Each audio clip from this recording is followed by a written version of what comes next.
Salut la team, donc c'est parti pour une nouvelle vidéo et on démarre avec une vidéo intéressante de Derek Lunsford qui est en plein entraînement des épaules, qui effectue des élévations latérales de façon assez propre compte tenu de la charge qu'il utilise, mais je vous partage justement cette vidéo pour vous démontrer une nouvelle fois que Derek affiche une condition qui est déjà très poussée, notamment ici sur ses épaules, donc partie antérieure et latérale, mais également sur ses bras, avec plus de qualité et de dureté musculaire qu'il n'affichait pas justement la saison dernière.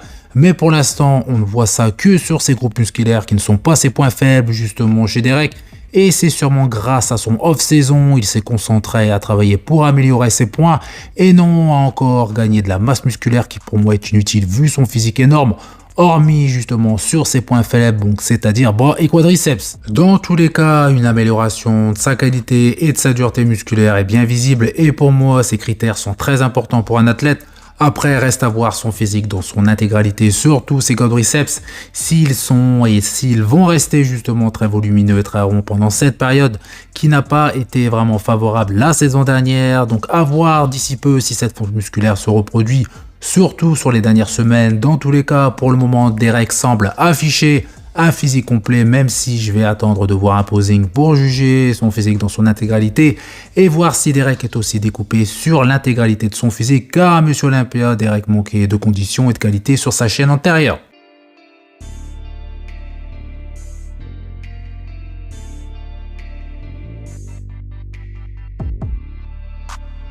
Update de Big Ramy, cela fait très longtemps que ce n'était pas arrivé et je parle de voir son physique presque dans son intégralité de face, mais c'est toujours mieux que dans certaines de ses dernières vidéos. Big Ramy s'entraîne de manière très décontractée en se cachant derrière des vêtements qui sont assez larges, donc son physique est toujours énorme, mais pour moi Big Ramy ne devrait pas participer à Monsieur Olympia.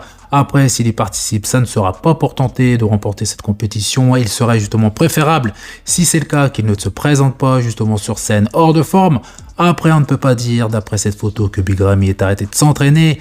Il affiche un body fat qui n'est pas extrêmement élevé, Big Ramy est assez propre, même si j'ai du mal à distinguer certaines zones de son physique. Et de plus, il ne sort pas d'une séance d'entraînement et pourtant son physique est assez rond et rempli et il pourrait vu le temps restant avant Monsieur Olympia, donc c'est-à-dire environ 6 semaines. Donc ça lui laisse encore du temps pour afficher un physique conditionné, mais je ne pense pas qu'il sera sur la scène de Monsieur Olympia. Dans tous les cas, je le pense justement d'après cette photo. Après avoir justement si Big Ramy pourrait nous sortir une petite vidéo de posing où il pose justement sous tous les angles pour juger son physique actuel. Dans tous les cas, Big Ramy est toujours big.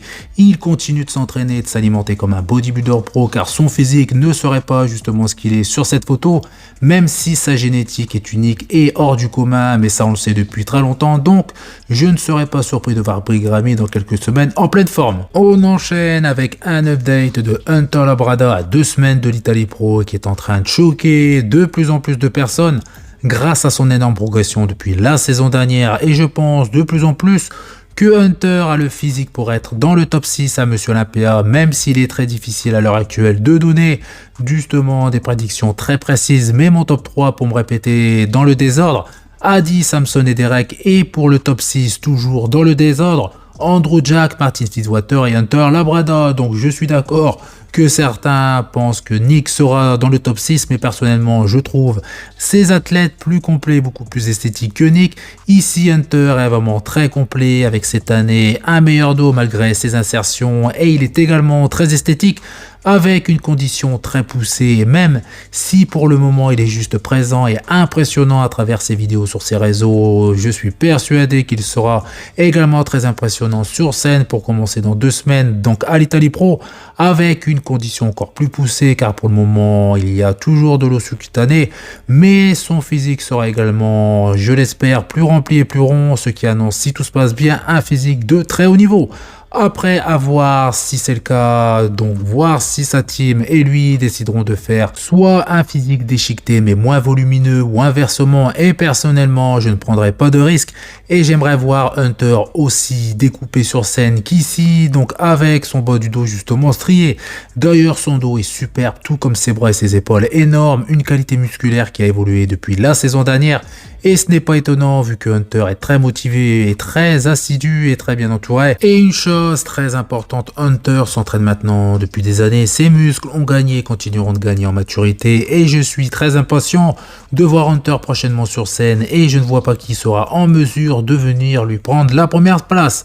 Pour finir avec Hunter, j'aimerais vous partager le posing de Hunter, mais avec le son, car pour les personnes qui n'ont jamais participé à une compétition, c'est extrêmement éprouvant de poser en contractant l'intégralité de sa masse musculaire sur chaque pose en souriant, surtout avec les mois de jet, donc la fatigue, des crampes également peuvent surgir, bref.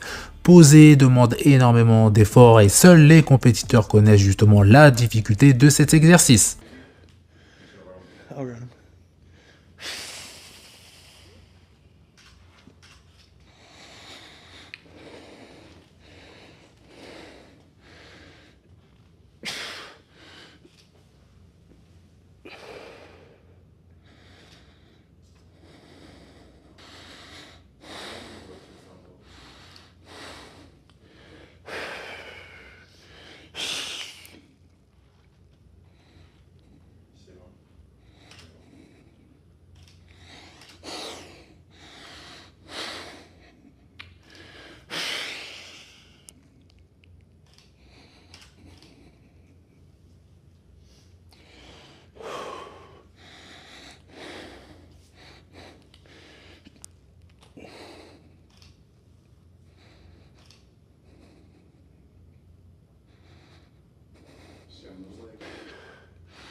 On enchaîne avec un petit update de Théo Le Guerrier, donc le seul français qui est qualifié pour Monsieur Olympia en Men's Open.